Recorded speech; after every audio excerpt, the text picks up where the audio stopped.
కపిల తీర్థం ఎంత గొప్పదంటే పూర్వకాలంలో ఎప్పుడో కృతయుగంలో కపిల మహర్షి పాతాళ లోకంలో శివలింగాన్ని ఒక దాన్ని వెలిసినటువంటి శివలింగానికి పూజ చేసి ధ్యానం చేస్తుండేవారు. ఆ శివలింగం పెరుగుతూ పెరుగుతూ పైకొచ్చింది. అది భూమిని బద్దలు చేసుకుని పైకొచ్చి ఇంకా ఇంకా పెరుగుతుంటే కామధేనువు గబగబా పరిగెత్తుకొచ్చింది. బ్రహ్మగారు ఆవు రూపంలో వచ్చారు. శ్రీ మహావిష్ణువు గోపాల బాలుడి రూపంలో వచ్చారు. ఈ ఆవు క్షీరధారల్ని అభిషేకించింది. శ్రీ మహావిష్ణువు కాపు కాశారు. ఈ కామధేనువు వచ్చి తన కాలి గిట్ట తీసి శివలింగం మీద పెట్టి ప్రార్థన చేసింది. మా వర్ధస్య, స్వామి ఇక నువ్వు పెరగకు అని అడిగింది. ఇప్పటికీ కూడా కపిల తీర్థంలో ఉండేటటువంటి శివలింగం తల మీద కాలి గిట్ట యొక్క ముద్ర ఉంటుంది. అలాగే సజ్జోజాత అఘోర తత్పురుష వామదేవ ఈశానములనేటటువంటి 5 ముఖాలతో చూస్తూ ఉంటాడు పరమశివుడు. 5 ముఖాల్లో ఆ పశ్చిమాభిముఖంగా ఉండేటటువంటి పరమశివుని యొక్క ముఖానికి ఆ సజ్జోజాత మూర్తికి 3వ కన్ను ఆ శివలింగానికి ఇప్పటికీ కనపడుతుంటుంది. అది అలంకారం చేసినప్పుడు మనం అంతరాలయంలోకి వెళ్లి స్పష్టంగా చూడడం కుదరదేమో అన్న ఉద్దేశ్యంతో దీనికి సంబంధించినటువంటి చిత్తరువులన్నింటినీ సభామంటపంలో పెట్టారు. దర్శించగలిగినటువంటి వాళ్ళు వెళ్లి దర్శించి ప్రార్థన చేయవచ్చు అని. అది శివలింగం మొట్టమొదట తెల్లగా ఉంటుంది, మధ్యలో పసుపు వర్ణంతో ఉంటుంది, బంగారు రంగుతో, పైన ఎరుపు వర్ణంతో ఉంటుంది. ఆ కపిల తీర్థంలో ఉండేటటువంటి కపిలలింగము ఎంత ప్రాచీనమైనటువంటి లింగమో ఆ పక్కనే ఉండేటటువంటి కామాక్షి అమ్మవారు కూడా అంతే ప్రాచీనమా తల్లి. కామాక్షి అంటేనే కామ అంటే అందమైన అక్షి కందులు కలది కాదు. కామ అంటే కోరికలను కేవలం తన చూపుల చేత ఇయ్యగలిగినటువంటి తల్లి. శంకరులు సౌందర్యలహరిలో స్తోత్రం చేస్తారు. నఖైర్నాక స్త్రీణాం కరకమల సంకోచ శచిభిః స్తరూణాం దివ్యానాం హసత యువతే చండిచరణౌ ఫలాని స్వస్యేభ్యః కిసలయ కరాగ్రేణ దదత దరిద్రేభ్యో భద్రాం శ్రియమనిష మహాత్మాయ దదతౌ అంటారు. అమ్మ మాకు బెంగలేదమ్మా, మేము ఎక్కడున్నా సరే మాకు కామధేను అక్కర్లేదు, కల్పవృక్షం అక్కర్లేదు, అవన్నీ దేవతల దగ్గర ఉన్నాయి, వాళ్ళు ప్రార్థన చేస్తారు. మాకేం కావాలి, మాకేం బెంగలేదు, మేము ఎక్కడున్నా సరే మాకు ఆపదొచ్చిందా అమ్మా అని ఒక్క పిలుపు పిలుస్తామంతే, ఆ అమ్మ పాదాలను ఒక్కసారి తలుచుకుంటామంతే. ఎక్కడుంటే మాత్రమేమిటి, ఆ తల్లి దృష్టి ఎంత దూరం పెడుతుంది. శంకరులు అంటారు సౌందర్యలహరిలో, దృశాద్రాఘీయస్యాదరదలిత నీలోత్పల రుచ దవీయాంసం దీనం స్నపయ కృపయా మమపి శివే అనేనాయం ధన్యో భవతి నచతే అనిరియత వనేవా హర్మ్యేవా సమకర నిపాతో హిమకర అంటారు. ఈ బ్రహ్మాండములన్నీ ఎంత నిండిపోయాయో అంతకన్నా దాటి అమ్మవారి చూపు చూస్తుంటుందిట. దృశాద్రాఘీయస్యాదరదలిత నీలోత్పల రుచ, నల్ల కలువలు ఎలా ఉంటాయో అలా ఉంటాయట అమ్మవారి కళ్ళు. అందుకని ఆవిడ కళ్ళకి కామాక్షి అని పేరు. కాదుట, కామాక్షి అంటే కామేశ్వరుణ్ణి చూసి చూసి కామేశ్వరుణ్ణి తన కన్నులుగా పెట్టుకుందిట. కాదుట, ఆవిడికి పంచకృత్యపరాయణ అని పేరు. సృష్టి స్థితి లయ తిరోధాన అనుగ్రహములను చేస్తుంది అమ్మవారు. ఆ తిరోధానం అంటే అణువుల కింద మార్చేస్తుంది ప్రపంచాన్ని, దాన్ని తనలో ఉంచుకుని మళ్లీ తిరిగి ఉత్పత్తి చేస్తుంది, అది అనుగ్రహం అంటారు. అలా పంచకృత్యపరాయణ అయినటువంటి తల్లి పరమశివుడు లయమైపోయినటువంటి ప్రపంచాన్ని మళ్లీ సృష్టించాలనేటటువంటి భావన ఏర్పడినప్పుడు ఆ భావన తెలుసుకుని పరమశివుని యొక్క శక్తిగా వ్యక్తీకరింపబడినటువంటి స్వరూపానికి కామాక్షి అని పేరు. కాంచీపురంలో పీఠాది దేవత ఆవిడ. అటువంటి కామాక్షీదేవి అక్కడ వెలిసి ఉంది. మీకు ఆశ్చర్యకరమైన విషయం ఏమిటో తెలుసా అండి? ఎంతంత గొప్ప గొప్ప జ్వరాలు రానివ్వండి, ఎటువంటి తాపములు ఏర్పడనివ్వండి, ఎంత కాలానికి తగ్గనటువంటి జ్వరంతో బాధపడుతున్నవారు, ఎంత కాలానికి తగ్గనటువంటి వ్యాధులతో బాధపడుతున్నవారు. ఆ మధ్యకాలంలో నేను పేపర్లో ఒక సంఘటన చదివాను. ఒక ఆయన వెళ్లి హాస్పిటల్లో చూపించుకుంటే ఆయనకి ఎక్స్రే ఈసీజీ అవి తీసి చాలా పరమ ఉపద్రవకరమైనటువంటి వ్యాధి ఒకటి పొడసూపుతోంది అని చెప్పి డాక్టర్లు నిర్ధారించారు. ఏమో ఉంటామో ఉండవో అనే అనుమానంతో ఆయన ఆపరేషన్ టేబుల్ ఎక్కే ముందు ఒక్కసారి కపిల తీర్థానికి వెళ్లి స్వామి దర్శనం చేద్దామని వెంకటాచలంలో వెంకటాచల ప్రభువుని, కపిల తీర్థంలో పరమశివుణ్ణి దర్శనం చేసి అక్కడ జలపాతం కింద స్వామి పుష్కరిణిలో స్నానం చేసి వెళ్లారు. వెడితే ఆయన్ని మళ్లీ ఆపరేషన్ టేబుల్ మీదకి తీసుకెళ్లే ముందు చూస్తే అందులో ఇంతకు ముందు కనపడినటువంటి వ్యాధి కనపడలేదట. ఇది అబద్ధమని మీరు అనుకుంటారేమో. మీకు కాకినాడలోనే జరిగిన యథార్థమైన సంఘటన ఒకటి చెప్తాను. హైదరాబాద్ లో మహామహోపాధ్యాయ బిరుదాంకితులు పుల్లెల శ్రీరామచంద్రుడు గారని ఉన్నారు. ఆయన 5 సంవత్సరాల క్రితం ఆయనకి హార్ట్ స్ట్రోక్ వచ్చింది. వస్తే ఆయనకి ఎందరో ఐఏఎస్ శిష్యులు ఉన్నారు. గబగబా ఆయన్ని తీసుకెళ్లారు హాస్పిటల్కి. సోమరాజు గారని చాలా ఫేమస్ కార్డియాలజిస్ట్. ఆయన చూసి నువ్వు ఇంటికి వెడితే మరణిస్తావు, బైపాస్ సర్జరీ చెయ్యాలన్నారు. వేదమునందు ఆయనకి ఎంతటి నమ్మకం అంటే అదండి భక్తి అంటే, అది ధృతి అంటే. ఈ హృదయ పుండరీకమునందు ఇంతకాలం సీతారాములకి గుడి కట్టి పూజ చేశాను, అటువంటి గుండెకాయని నీ కత్తులతో కిలుకుతావా, మా స్వామి పాదములకు తగలదా కత్తి, వీల్లేదన్నారు అని పక్క దిగి వెళ్ళిపోయారు. వాళ్ళు ఇచ్చిన మందులు పొద్దున్న వేసుకుంటే మత్తుగా ఉంటుందని మధ్యాహ్న కాలం కూర్చుని వేదములలో ఉండేటటువంటి సూర్యమంత్రములన్నిటినీ తీసుకుని తత్తుల్యంగా వాటిలో ఆరోగ్యం భాస్కరాదిచ్చేత్ అద్భుతమైనటువంటి శ్లోకాలు రాశారు. రాసి వాళ్ళ నాన్నగారు మహాపండితులు, ఆయన ప్రార్థనా శ్లోకాలు చేశారట ఆయన శరీరంతో ఉన్నప్పుడు. మహానుభావుడు మన పట్టణంలో ఉప్పులూరి కామేశ్వరరావు గారని మీరు వినే ఉంటారు, ఫిజిక్స్ లెక్చరర్ గారు. ఆయన మహర్షి సదృశులు ఫిజిక్స్ లో. ఆయన వ్రాసినటువంటి ఆ శ్లోకాల్ని విని మొన్న హైదరాబాద్ లోను ఈ శ్లోకములు ఎట్టి పరిస్థితుల్లో చెక్కు చెదిరిపోకూడదని రామోజీ ఫిల్మ్ సిటీ నుంచి ఒక ఆర్టిస్ట్ ని తీసుకొచ్చి, ఒక సింగర్ ని తీసుకొచ్చి వాటిని సీడీస్ చేశారు. ఒక పక్క నుంచి వేదమంత్రం పెడుతూ ఉంటుంది, ఒక పక్క నుంచి శ్లోకం పెడుతూ ఉంటుంది. అవి త్వరలో ఆవిష్కరింపబడబోతున్నాయి ఆ క్యాసెట్స్.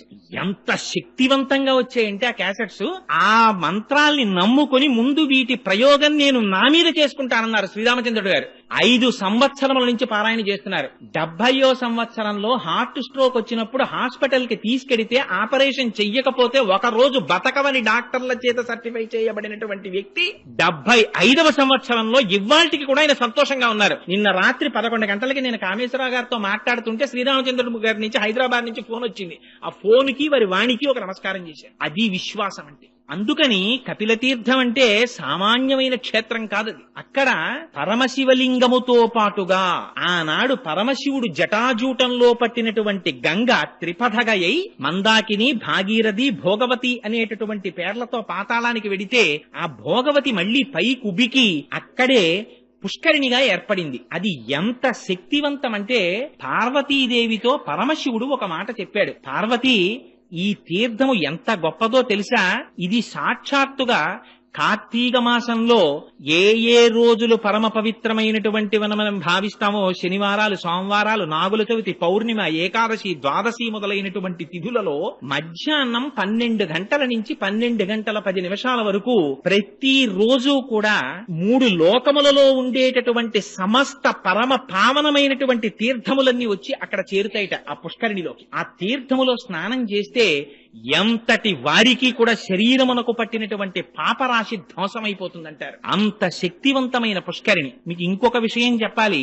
తగ్గనటువంటి జ్వరాలు, తగ్గనటువంటి తాపములు ఉన్నటువంటి వారు అమ్మవారికి అలంకారము చేయబడినటువంటి చందన ప్రసాదం స్వీకరిస్తారు. అక్కడ అమ్మవారికి పుష్యమాసంలో పౌర్ణమి నాటికి ముందు వచ్చేటటువంటి శుక్రవారం నాడు విశేషమైన అభిషేకం చేస్తారు కామాక్షి అమ్మవారి. చేసి సాయంకాలానికి అమ్మవారి శరీరమంతా అలదడానికి కావలసినంత గంధాన్ని తీస్తారు. తీసి అందులో పన్నీరు పోస్తారు, కుంకుమ పువ్వు కలుపుతారు. ఈ చందనపు ముద్ద చేసి బయట స్వరయుక్తంగా శ్రీ సూక్త, పురుష సూక్త, దుర్గా సూక్త, భూసూక్త మొదలైనటువంటి సూక్తములను చదువుతూ ఉంటారు.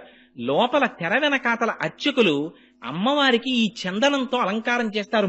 మూర్తంతా చందనంతో అలంకారం చేసేస్తారు. చీర అమ్మవారికి చందనంతో కట్టేస్తారు. అంచులు చందనంతో తీర్చిదిద్దుతారు. అప్పుడు అలంకారం చేసి ప్రదోష వేళలో తెర తీస్తారు. తెర తీసి ఆ సమయంలో పంచవాయిద్యాలు మోగుతాయి. అప్పుడే అమ్మవారికి కుంభహారతి, సూర్యహారతి, చంద్రహారతి, నక్షత్రహారతి, మంగళహారతి, కర్పూరహారతి, ఈ హారతులన్నీ పడతారు. పట్టినప్పుడు అమ్మవారిని దర్శనం చేస్తారు. ఆ దర్శనం చేసినటువంటి వారికి ఆ మరునాటి ఉదయం అమ్మవారి ఆ రాత్రంతా అమ్మవారు ఆ చందనంతో ఉంటుంది. ఆ చందనాన్ని ఒలిచి ఆ చందనాన్ని ప్రసాదంగా ఇస్తారు. ఆ చందనమును లలాటమునందు ధరించినటువంటి వాళ్ళకి ఎందరికో తగ్గనటువంటి జ్వరములు, తాపములు తగ్గాయని శాస్త్రం పేర్కొంటోంది.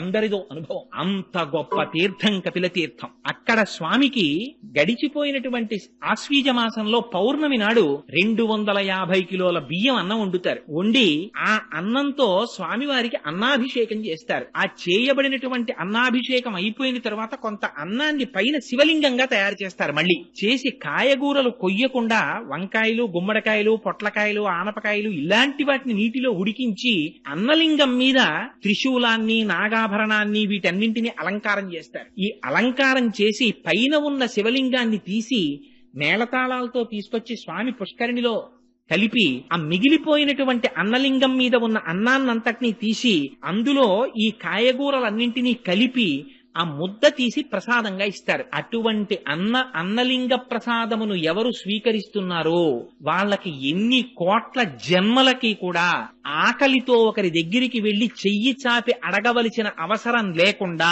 అన్నపానాదులకు లోటు లేనటువంటి స్థితిని వాడు పొందుతాడని ప్రమాణం. అదిగో అటువంటి అన్నాభిషేకం ఆ కపిల తీర్థంలో జరుగుతుంది. కపిల తీర్థం యొక్క గొప్పతనం ఏమిటంటే పితృకార్యం చెయ్యనటువంటి వాళ్ళు, పితృకార్యం మానేసినటువంటి వాళ్ళు, పితృదేవతల యొక్క ఆగ్రహమునకు గురి అయినటువంటి వారు కపిల తీర్థానికి వెళ్లి పితృకర్మ చేసినట్లయితే వారు ఇంతకు ముందు పితృకార్యాన్ని మానివేయడం చేత కలిగినటువంటి పాపము నివృత్తి అవుతుంది.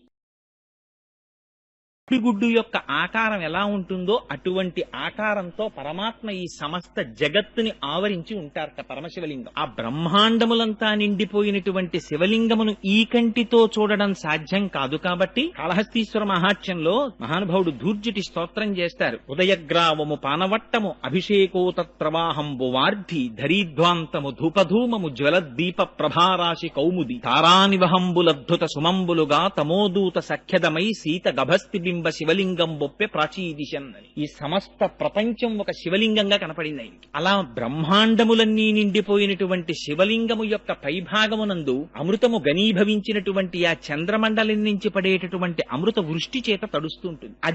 అది చల్లగా ఉంటే సమస్త ప్రాణులు చల్లగా ఉన్నట్లు లెక్క, సమస్త బ్రహ్మాండములలో ఉన్నవారు సంతోషంగా ఉన్నట్లు లెక్క. అందుకే శివలింగం మీద ధారాపాత్ర అని ఒక పాత్ర పెట్టి దానిలో నీరు పోసి దానికి కింద రంధ్రమేర్పరిచి సర్వకాలములయందు దాంట్లోంచి జలములు జారి శివలింగం మీద పడేటట్టుగా ఏర్పాటు చేస్తారు. ఆ శివలింగం చాలా ఆశ్చర్యకరమైనటువంటి స్వరూపం. అసలు అది రూపముతో కూడినటువంటిది అందామా అంటే దానికి కళ్ళు లేవు, ముక్కు లేవు, చెవులు లేవు, నోరు లేదు. పోని రూపము లేనివాడు అరూపి, అసలు ఏమీ రూపం లేదండి అందామా, ఆయనకి రూపం లేకుండా లేడు. ఏదో ఒక లింగ స్వరూపం అని ఒక స్వరూపం ఒకటి ఉంది. పీఠం అంబమయం సర్వం శివలింగైశ్చ చిన్మయం సాకారంచ నిరాకారం నిర్గుణంచ గుణాత్మకం తత్వం తత్పరమం బ్రహ్మ ఇది వేదాంత డిండిమహ అంటారు శంకరాచార్యుల వారు వేదాంత డిండిమల్లో. ఆ కింద ఉండేటటువంటి పీఠమంతా అమ్మవారు, పైన ఉండేటటువంటి చిన్మయ స్వరూపమే పరమశివుడు. వాళ్ళిద్దరూ విడివడి ఉండేటటువంటి స్వభావం ఉన్నవారు కారు, సర్వకాలముల యందు ఒకరితో ఒకరు కలిసి ఉంటారు.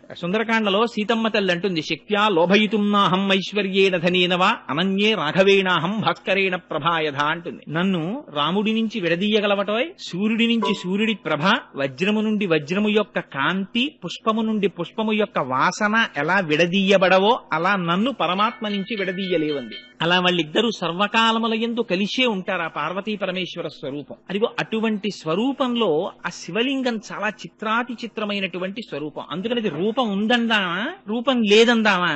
రూపము లేదనడానికి అక్కడ లింగ స్వరూపం ఉంది, రూపం ఉన్నదనడానికి దానికి కాళ్ళు చేతులు లేవు. అందుకని దాన్ని అరూపరూపి అన్నారు. రూపము లేదనడానికి లేదు, రూపం ఉన్నదనడానికి లేదు. మరి ఏమిటది అంటే అరూపరూపి. అందుకని అదేమిటి లింగము అంటే ఏమిటి గుర్తు?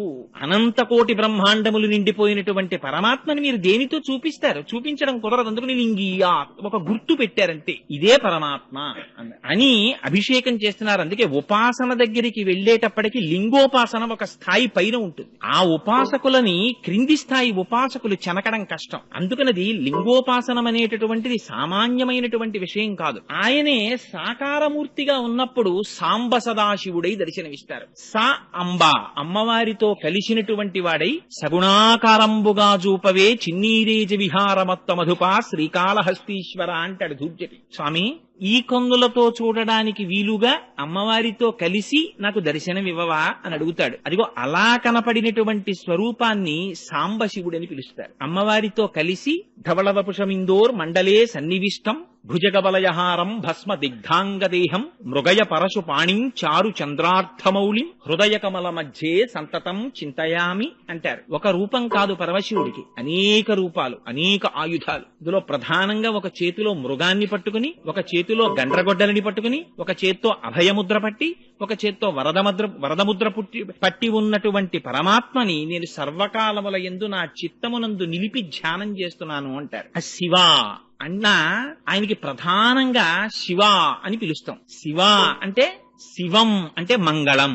దానికి కొన్ని అర్థాలు చెప్పారు. మంగళము, కళ్యాణము, శ్రేయస్సు, భద్రము, ఈ అర్థములతో కూడినటువంటి మాటకే శివం అని పేరు. కాబట్టి శివ అంటే ఏమిటి?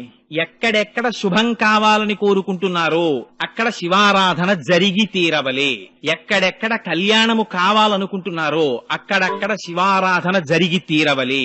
ఎక్కడెక్కడ మీరు కళ్యాణము, భద్రము, శ్రేయస్సు, క్షేమము, యోగము, శాంతి వీటిని కోరుతున్నారో అక్కడక్కడ శివాభిషేకం జరుగుతూనే ఉండాలి. అందుకే పుట్టకోడిని నక్షత్రంలో పిల్లవాడు పుట్టాడండి, శివాభిషేకం చేసుకోండి. ఏమండి దుర్నిమిత్తములు కనపడుతున్నాయి, శివాభిషేకం చేసుకోండి. జాతకంలో రాకూడని గ్రహం వచ్చింది, పరమేశ్వరుడికి అభిషేకం చేయించుకోండి. నారుద్రో రుద్రమర్చయేత్, ఆయన్ని న్యాసం చేసుకుని ఆవాహన చేసుకుని అప్పుడు కూర్చుని శివాభిషేకం చేస్తారు. అదిగో అంత పరమ పవిత్రమైనటువంటి ఆ శివ అన్న నామం ఆయన సర్వకాలములయందు శ్రేయస్సును చేకూరుస్తాడు. ప్రధానంగా విష్ణు భగవానుడి గురించి కీర్తించినటువంటి భాగవతంలో వ్యాస భగవానుడు ఒక కథ చెప్పారు. దేని గురించి చెప్పారు? దక్ష ప్రజాపతి చేసినటువంటి నిరీశ్వర యాగం గురించి చెప్పారు. అందరినీ పిలుస్తాను, శివుడు మాత్రం అక్కర్లేదన్నాడు దక్షుడు. చేసుకోమన్నారు. అడ్డెవరు వస్తారు? చేసుకో, దానికి ఉంది, నీ ఇష్టం, చేయమన్నారు. చేశాడు. ఏమైంది? చేస్తున్నది యజ్ఞం, కావలసినది యజ్ఞము యొక్క ఫలితం.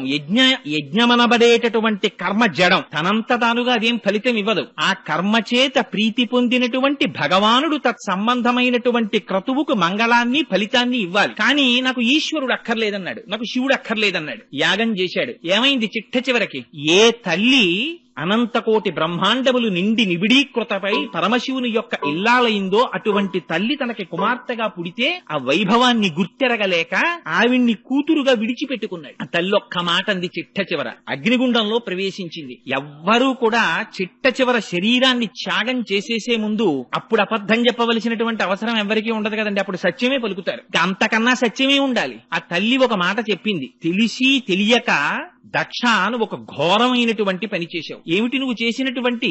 భవాద్వేష్టి నహో శివాహ శివేతిరహ, నువ్వు భవుడైనటువంటి పరమశివుణ్ణి ద్వేషించావు. ఆయనకి లింగ పురాణంలో భవ అంటే సంజీవనం సమస్తస్య జగత సలిలాత్మిక భవ ఇత్యుచ్యతే మూర్తిర్భవస్య పరమాత్మనః.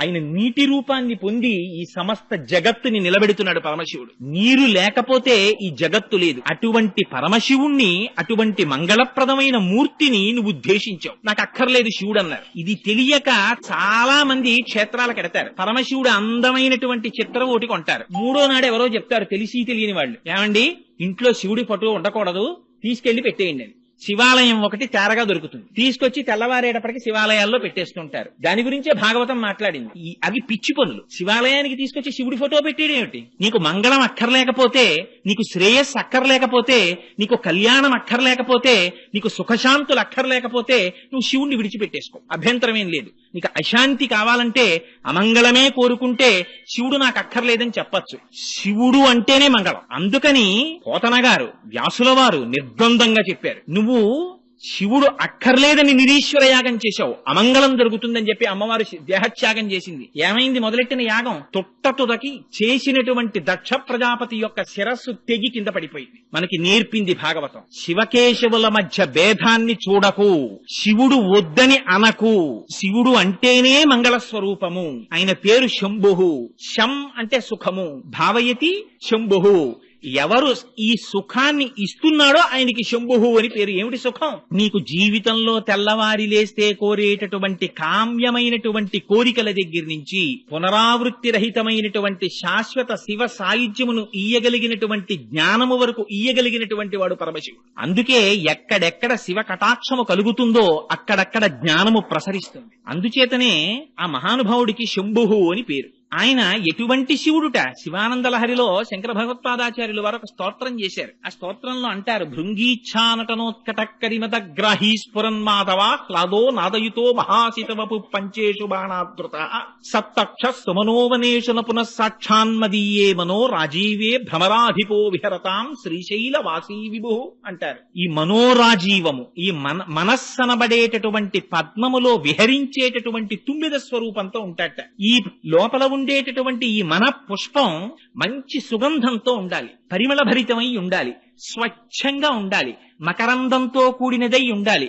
అందులో ఏది ఉండాలి? ఎప్పుడు భక్తి అనబడేటటువంటిది ఉండాలి.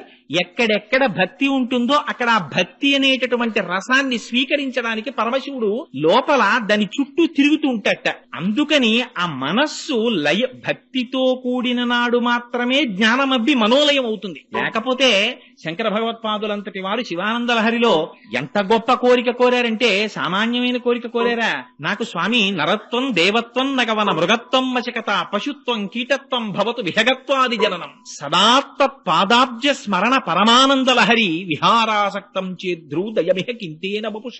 ఏ శరీరం వచ్చినా నాకు బాధ లేదు. నేను పక్షినైపోని, పిట్టనైపోని, పురుగునైపోని, కొమ్మనైపోని, కొండనైపోని, చెట్టునైపోని, పుట్టనైపోని, శరీరం దేని వల్ల వస్తుంది? శరీరం చేసుకున్నటువంటి ప్రారబ్ధ కర్మను అనుసరించి వస్తుంది. కానీ భక్తి మాత్రం పరమశివుని యొక్క అనుగ్రహం లేకుండా భక్తి రమ్మంటే రాదు. ఏమంటే రేపటి నుంచి నేను భక్తి చేస్తానండి, అది చేయడానికి ఎక్సర్సైజ్ ఏం కాదది. ఆ భక్తి ఏర్పడడం కూడా భగవంతుని యొక్క అనుగ్రహం ఉంటే తప్ప భక్తి ఏర్పడదు. ఆ భక్తి నిజంగా తాదాత్మ్యతతో కూడినటువంటి భక్తి ఏర్పడిందా దాని నుంచి విడివడడం కూడా చాలా కష్టం. ఇందుచేత రామకృష్ణ పరమహంసకి పట్టిన పిచ్చి నాకెప్పుడు పడుతుందో అని ఏడిచారు చాలా మంది. ఎంతమందికి ఏర్పడుతుంది? లేచింది మొదలు పానీయంబులు త్రాగుచున్, కుడుచుతున్, భాషించుతున్, హాసలీలా నిద్రాదులు చేయుచున్, తిరుగుచున్, లక్షించుతున్, సంతత శ్రీనారాయణ పాద పద్మజుగళీ చింతామృతాస్వాద సంధానుండై మరచన్ సురారిసుతుడే తద్విశ్వమున్ భూవరా అని ప్రహ్లాదుని గురించి చెప్పినట్టు ఏది చేస్తున్నా పరమాత్మని గురించినటువంటి ఆలోచన సంతతము లోపల తిరిగేటటువంటి చిత్తవృత్తి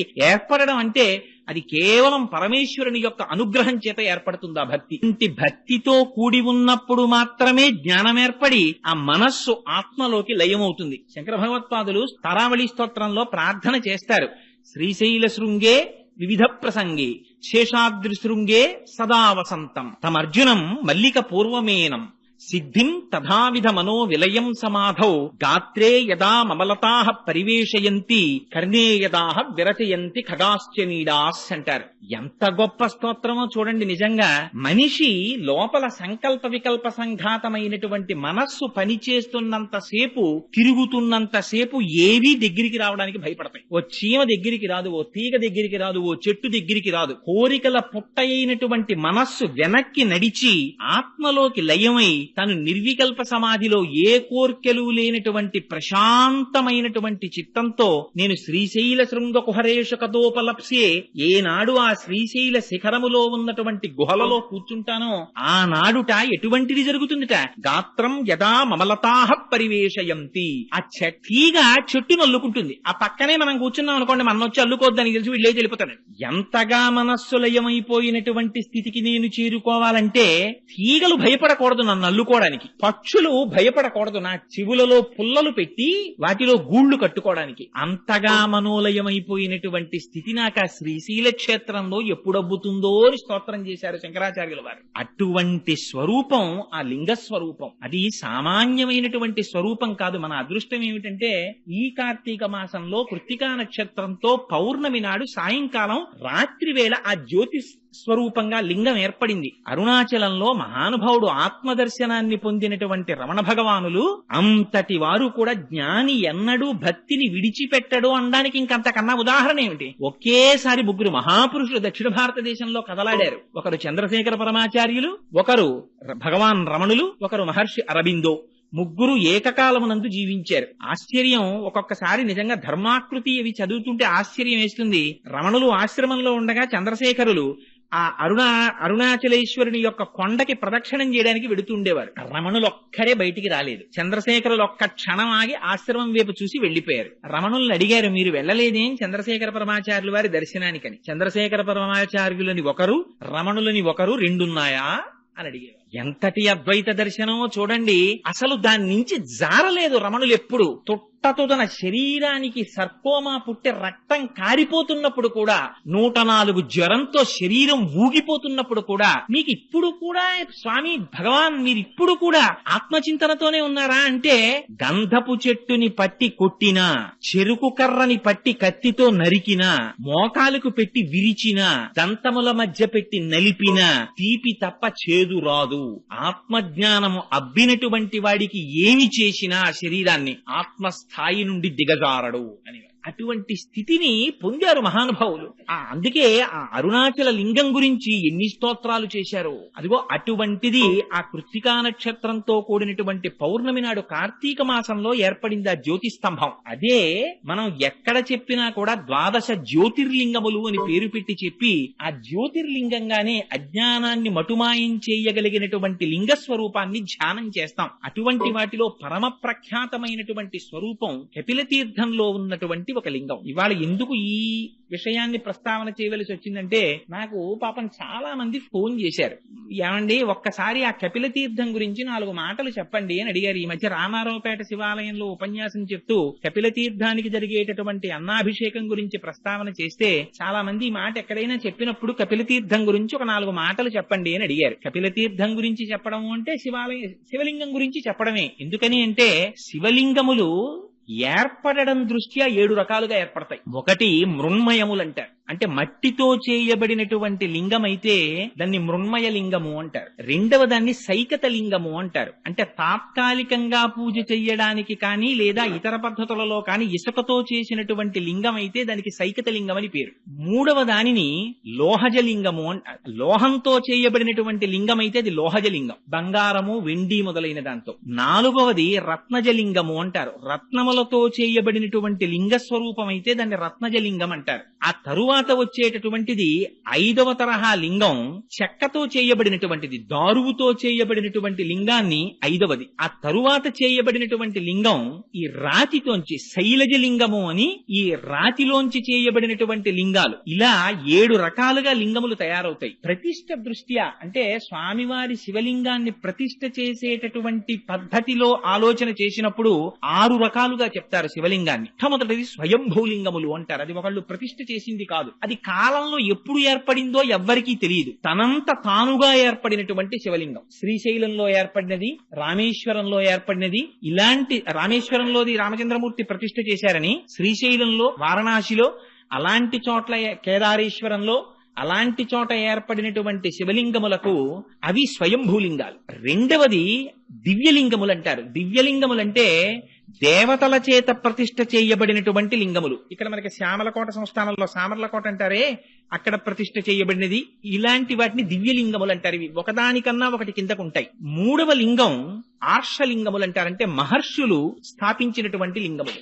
నాలుగవ వాటిని మానుషలింగములు అంటారు, అంటే మనుష్యులు ప్రతిష్ఠ చేసినటువంటి లింగాలు. 5వది రాక్షస లింగములు అంటారు, అంటే రాక్షసులు కూడా శివలింగాన్ని ప్రతిష్ఠ చేస్తారు, అందుకని వాటిని రాక్షస లింగములు అంటారు. ఆ తరువాత 6వ లింగాన్ని అవి సహజలింగములు అంటారు. అవి ప్రకృతిలో తనంత తానుగా శివలింగం ఏర్పడి తనంత తాను ధారాపాత్ర ఏర్పడి తనంత తాను అభిషేకం జరిగిపోతుంటుంది. అలా జరుగుతుందా అండి అని మీకు అనుమానం రావచ్చు. మీరు ఎప్పుడైనా అరకు వెళ్ళినప్పుడు బుర్రా కేవ్స్ అని చెప్పి ఉన్నాయి మనకి, చాలా మంది చూడ్డానికి వెడుతూ ఉంటారు. మీరు వెడితే ఇప్పటికీ ఖచ్చితంగా ఈ శివలింగం ఏర్పడిన దాని మీదకి సన్నటి ధార ఎడతెరిపి లేకుండా రాత్రింబాళ్లు పడిపోతుంటుంది. ఆ పడిపోతున్నది శివలింగం పెరిగిపోతుంటుంది. అది విచిత్రం. అది పెరిగి పెద్దదైపోయి అక్కడికి వెడితే మనకి బుర్రా కేవ్స్ లో చూపిస్తారు, పెరిగి పెద్దదైపోయి శివలింగం స్తంభంలా పెరిగి పెరిగి మళ్లీ వెళ్లి కొండను ముట్టుకుంటుంది. అలా నీళ్లు పడి ఆ శివలింగం అలా పెరుగుతూ ఉంటుంది. ఇప్పటికీ బుర్రా కేవ్స్ లో అటువంటి శివలింగాలు ఉన్నాయి. ఇప్పటికీ అభిషేక తీర్థం పడుతూ పెరుగుతున్న శివలింగాలు. అదిగో అటువంటి లింగములని సహజముగా ఏర్పడినటువంటి లింగములు అంటారు. ఆ తరువాతది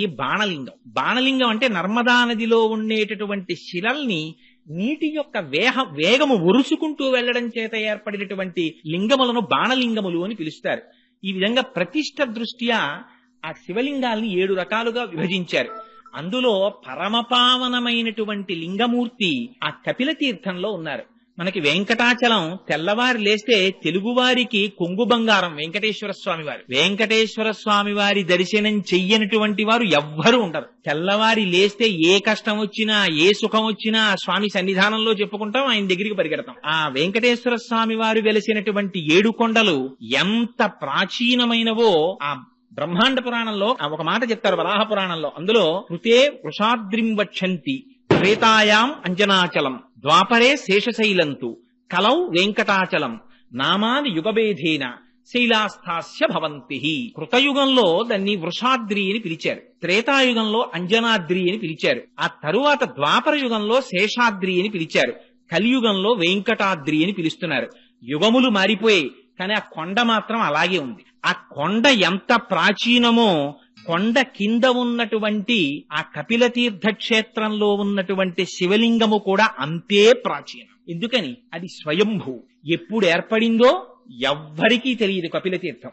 ఎందుకు చెప్తున్నానంటే ఈ మాట, కపిల తీర్థానికి మీరు ఈ మాట వెళ్ళినప్పుడు, తిరుమల క్షేత్రానికి వెళ్ళినప్పుడు తప్పకుండా కపిల తీర్థానికి వెళ్ళండి. వెళ్లి దర్శనం చెయ్యండి. వెంకటేశ్వరుడు ఒకడు, పరమశివుడు ఒకడు కారు, ఇద్దరూ ఒకటే. ఎందుచేత అంటే చంద్రశేఖర పరమాచార్యులు ఒక అద్భుతమైనటువంటి మాట చెప్తుండేవారు. తిరుమలై. తిరుమలై అంటే ఏమిటండి? తిరు అంటే శ్రీ అని అర్థం, గౌరవవాచకం.